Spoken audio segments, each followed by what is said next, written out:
And we are back with Poo Talk number 2. That's it. One time. That's all I'm going to say. Poo Talk once. John, get it out of the way. I'll go with PU Talk. I'll let you do the interpretation of the poo. Okay, that's once. It's done. We're excited to be back. I hope you guys enjoyed talk number 1 with us. I know we enjoyed it, and again, just another opportunity for us to continue to talk and have conversations about the things that we find important. And what a great segue into what we're going to talk about today. And we mentioned it in the first talk, this idea of a co-op, of how we are moving to a co-op within our facility, how we've been talking a ton about it. We talked about our 7 pillars, all this stuff we're going to really cover today in a little bit more detail. But before we get there, John, let's dive into this idea of the co-op. What exactly is it? Why are we moving towards it? How did this even, first, back up. How did this even start? Good question. So if I give the short summary, which we can expand upon whichever way you want to, the last couple of years I've really been dialing into how to service not just our clients better from a health and wellness standpoint, but to be honest with you, and I want to do that, I want to be completely honest with everybody, it's really has been scratching my own itch. How do I develop more of a robust approach to health and wellness in myself? And through that track of being able to dive deep into what I can do better for myself, yes, I can move more, I can move better from a strength training standpoint. Yes, I can eat better from a nutritional standpoint, but honestly, that's where I've served, the last 12 to 15 years of diving into the science behind that, into the application for my own life behind that. And I've reached a certain amount of quote unquote health and wellness, but and again, I think we'll dive into this. I wasn't as healthy as I should be on paper.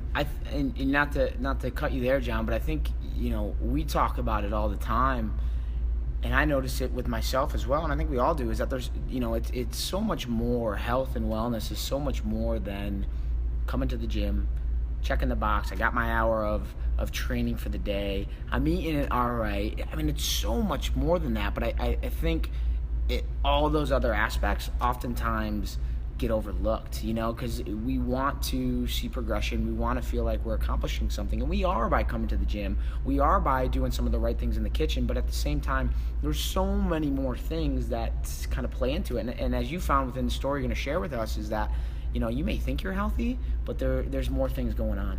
Yeah, there's a lot of detail to it, how you define health and what you're trying to get out of it. And yes, a big piece is how you move and how you train, and being able to develop that within a gym like ours is and honestly, that's going to be our filter. That's what we do best, so that's what we'll always lead with. But if you look at the aspects and characteristics of your entire life that you inundate yourself within day in and day out, we've got to consistently audit ourselves and understand where we're strong and where we're weak, consistently be intentional on being able to develop a little bit better idea of how we approach each aspect a little bit more in a quote-unquote healthy manner, and then really dive deep into what the drills and exercises are to maintaining those skills. Because I believe that the 7 pillars that we call them are definitely 7 skill sets that we need to really approach within each portion of our life. And if you want to dive into those 7 a little bit, or summarize those 7, or do we want to?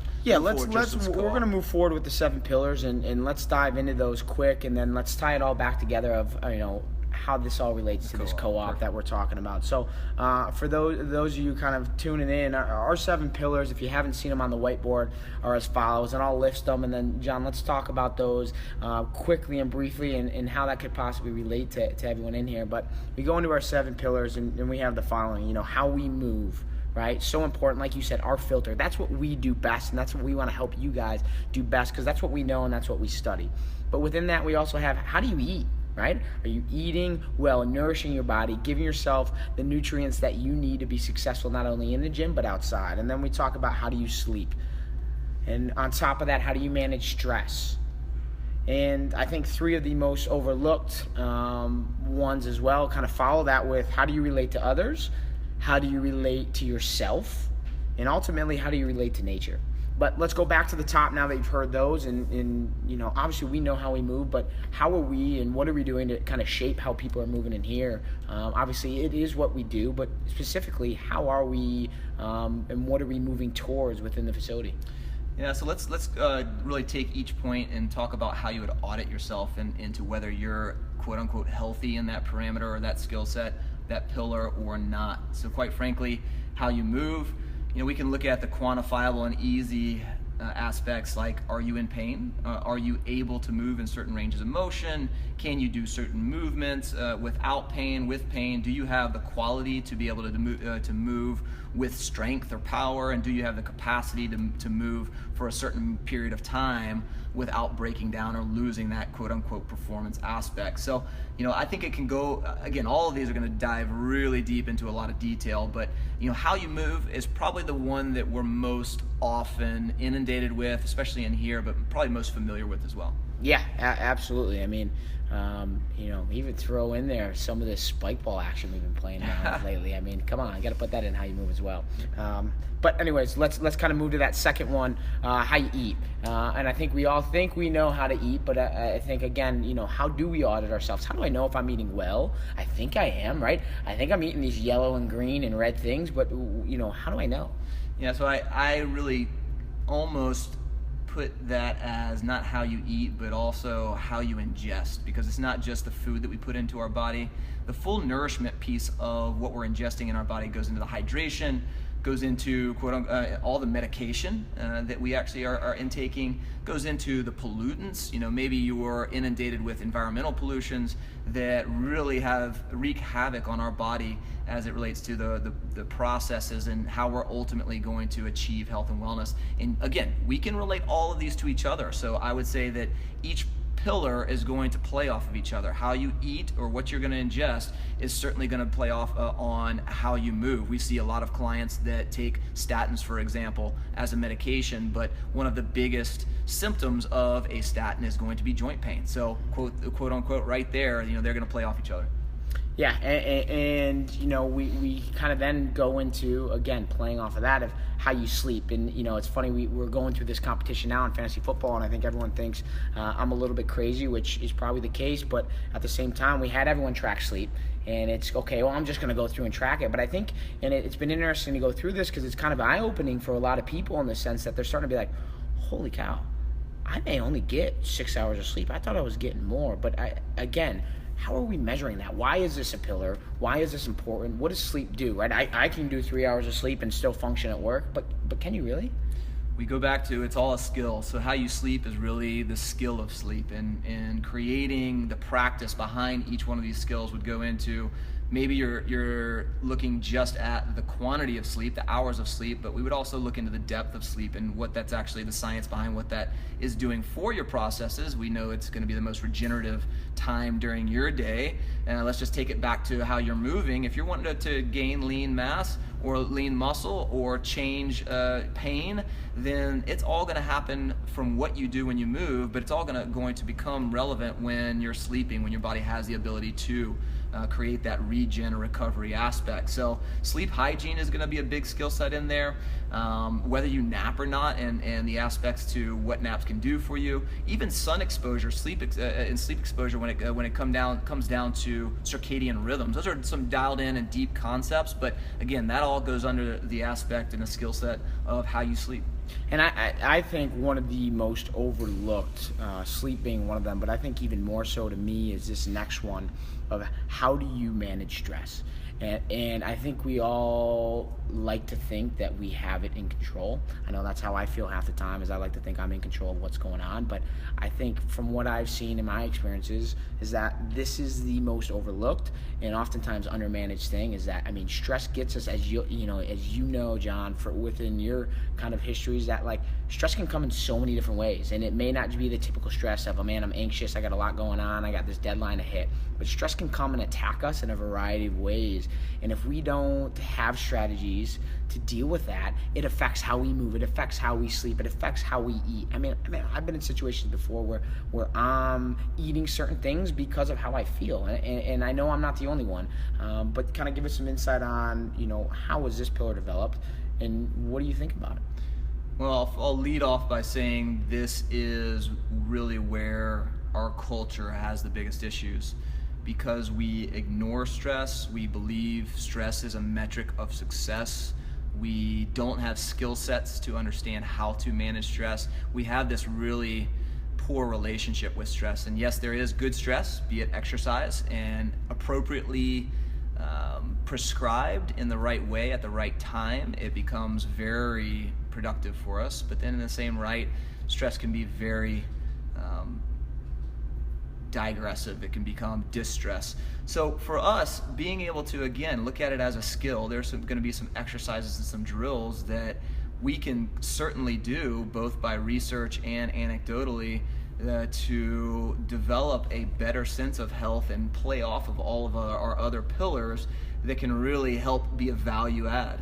So I think all of this being said, I'm kind of biting my tongue to not go too deep and to create a little bit of a couple of touching points, but I'll leave it at that, and we'll do some later podcasts or article series on exactly what each of these mean. Yeah, but what I love about pillar number 5, 6, and 7, right? So some people might be like, okay, guys, like get to the point. And what I mean by that is, these all, again, as you're seeing, is they all relate. And I think the reason we're discussing and touching on these is because these are what we believe are the foundation for wellness, vitality, for health, for happiness, however that relates to you best. These are what we believe are these special things that make that all up. And what I love about 5, 6, and 7 here is they kind of focus on things that we can do to help with the ones that we just discussed. I mean, look at number 5 where we said, how do you relate to others? And I think, a prime example of that is, and I can't say enough about all you guys of what, through this fantasy draft of how you guys are bringing each other, you're communicating with each other. And I think there's such a powerful piece to that.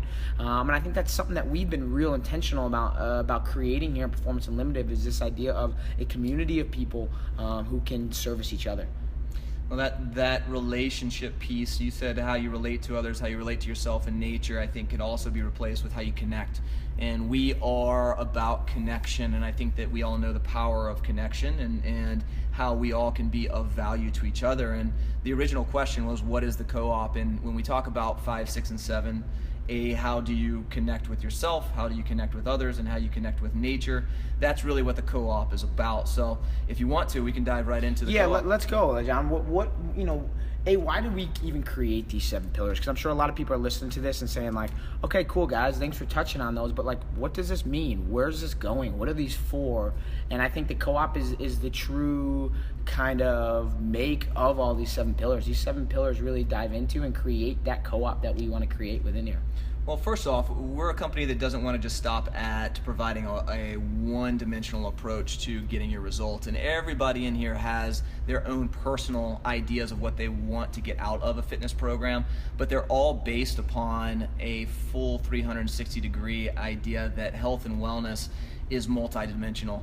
And although, again, we said it before, but we'll say it a million times, we lead with what we're good at, and we're good at the idea of being able to program movement and develop that movement quality and capacity for you. So number 1, how we move is going to be our filter for everything, but every other pillar is going to play off of that on whether movement is going to be effective or not. We've had many people in the past, and probably the present as well, that are not getting results from movement, and it's probably because one or multiple, usually it's multiple pieces of the 7 pillars are not in a healthy range, so that it's really playing a part of why fitness or movement isn't really being a productive portion for them to get their results. So when we talk about connections with yourself, connections with others, connection with nature as it relates to the co-op is really by definition an ability for a community to come together and help share services or equities in order to reap a beneficial reward. So we all know the background of a co-op is typically in the agricultural standpoint,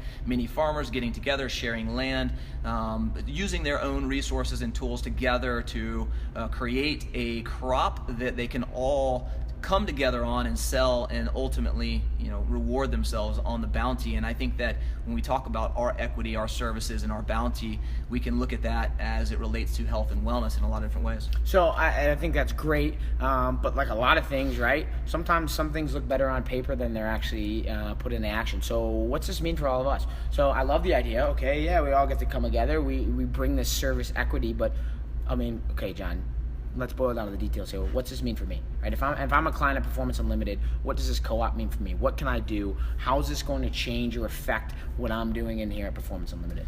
Well, first off, it doesn't have to change anything.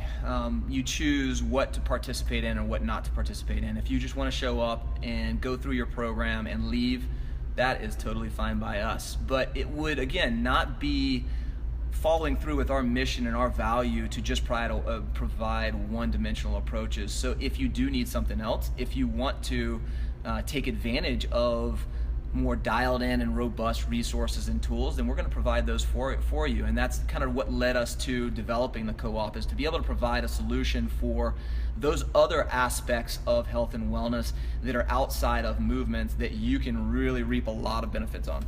Yeah, so talk to me about kind of what are some immediate steps that are going to be taking place now? What's going to be happening within the facility? Is this whole place going to be changing, or what are the things that we can expect to see? First things first, you guys have all heard about the organic garden that we've had outside. You've seen it. There's raised beds out there. There's 3 of them currently, and that's just a start. So we went ahead and lit the fire. We built the beds. I can say that Marco built the beds.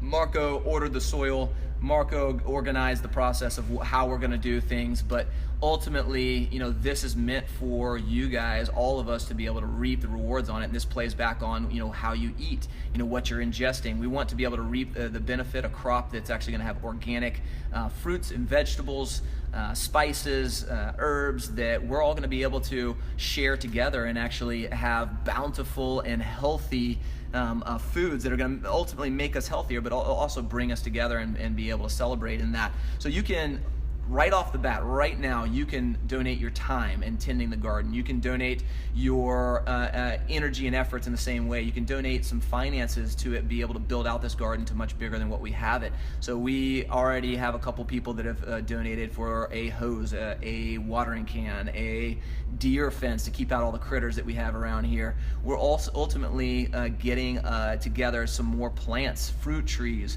a lot of different things, compost, a lot of different things that are going to really help drive this so that every single one of us can actually take part in, when we're reaping 3-4 weeks from now, the first crops, to be able to share in it. Wouldn't you like to have a fresh, organic ingredient? Maybe it's kale, maybe it's some sort of lettuces, maybe it's something that you want on your plate to help yourself and your family be able to ingest, so that you guys can become that much healthier. But there are also some future aspects as well.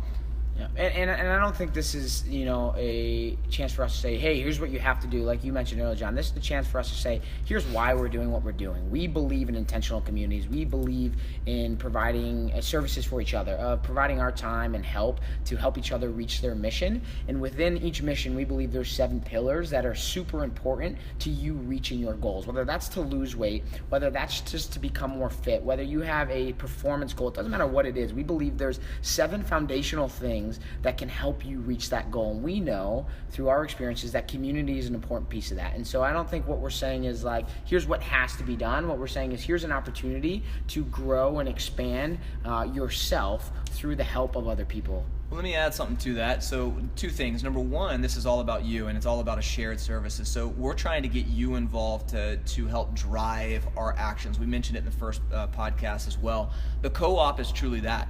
You're going to help drive this. Although you guys aren't participating right now, we're giving you the opportunity to be a part of that process. Let me paint the picture for the future. What if you needed some sweat equity? Let's say you're moving your house. We know a couple people that have been doing that here recently. You need a few hands to volunteer. We're going to be there for you. You have a charity event that you want support on. We're there immediately for you. You have a passion or project that you need some resources, tools, or some connections that you need help with. We're going to be there for you. We all have equity, what I call service equity, that's within us that we're willing to give to others. We just don't know that the others need it. Let's provide a platform that you guys can ask for those, can really create that process going forward. So let's end with this, Sean. You have 10-15 seconds. Kind of give us the big takeaways from today. I can tell you mine are this idea that wellness and happiness and fitness and my goals are a combination of a variety of things, and that I need not only to manage stress better, but I need other people to help me accomplish what I want. I mean, for you, what would be your kind of 10-second takeaway for everyone here?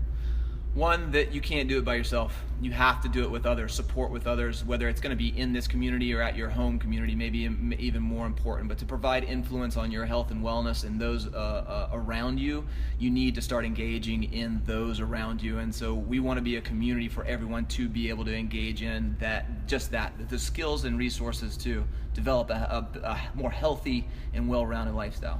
Be good, everyone. We appreciate you. A shout out to the Z German for all of his efforts with the garden. And if you need anything from us, you know where to find us. Appreciate you guys. Have an awesome, awesome day.